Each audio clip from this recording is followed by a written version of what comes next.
Today's title is Always Stirring Up Trouble. Now, the Bible teaches us to seek peace and pursue it. That means to pursue means run after it. Do what you can to get peace. It doesn't mean say you have to become a doormat. That's a peacekeeper. Just be a doormat, let everybody walk on you. No, but run after peace. Be a peacemaker. Blessed are the peacemakers, said Jesus. Strive to live in peace with everyone. So not only does Psalm 34 verse 14, but Hebrews 12 verse 14 says the same thing. Strive to live in peace and pursue it. That's what the Bible teaches us to do. It's good advice. It's godly in our human relationships that we run after peace as far as we can. But the Leviathan spirit always stirs up trouble, as we will discover in today's study. So number 7, I'm looking at 12 points that are characteristic of the Leviathan spirit. Number 7, Leviathan is proud.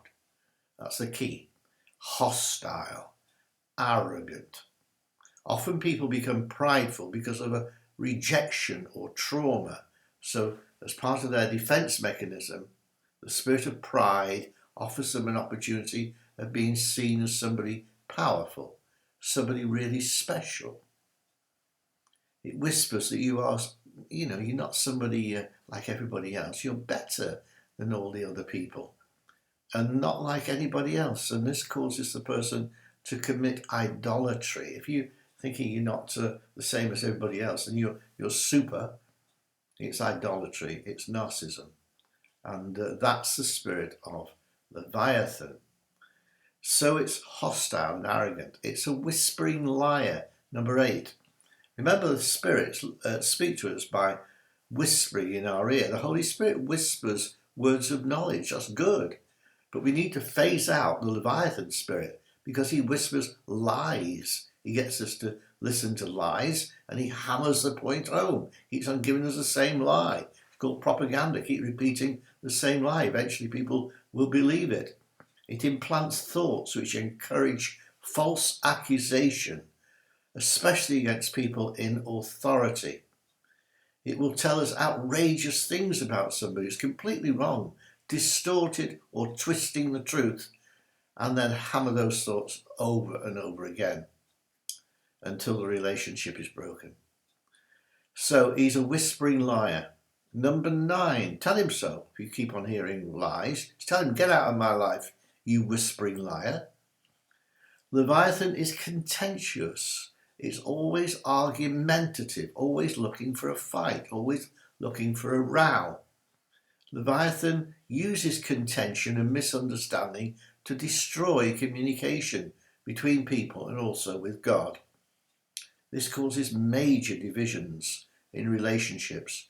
And if not stopped, this spirit will keep hammering on that division with his manipulation until the relationship is literally destroyed. That is the aim. Keep hitting it with lies, keep whispering lies, keep stirring up argument until the relationship breaks.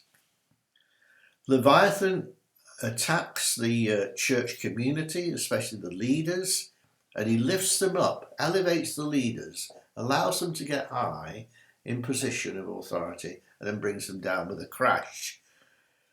The higher they are, the further they'll fall. That's the motto of Leviathan.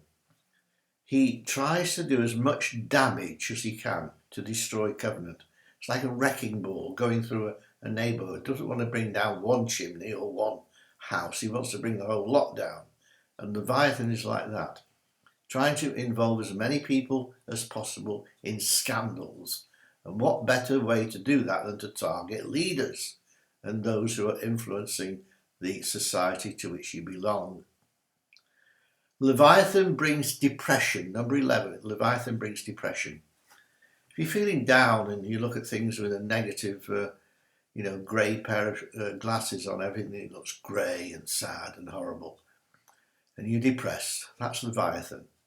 Because he is a demonic presence and he will bring you into a spirit of heaviness. It's a real classic marker for Leviathan. He brings that spirit of heaviness. We need the oil of joy. He brings the spirit of heaviness.